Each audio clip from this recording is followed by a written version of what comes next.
The Chris Sacca story and his fund was called Lowercase, which I was one of his first LPs in Lowercase One, which is obviously what the big stake in Uber came out of. I met Chris Sacca at a bar of a restaurant in Aspen, Colorado, and we sort of struck up a relationship, and we kept in touch, and he called me and said, I'm going to raise a fund, and I didn't ask a lot of questions. I was betting on the man, and if it was Christine Sacca, I would have been betting on the woman. Point is, I'm betting on the person.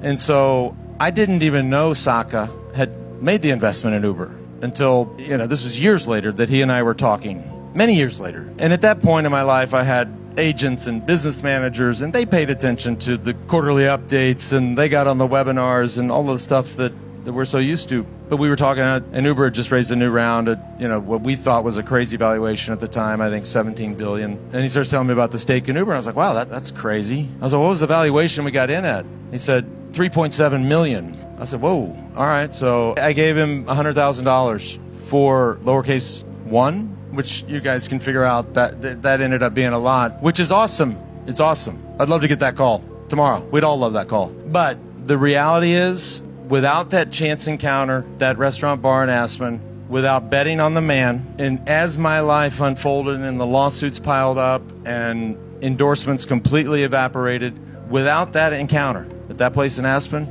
I don't know what I would have done for my family.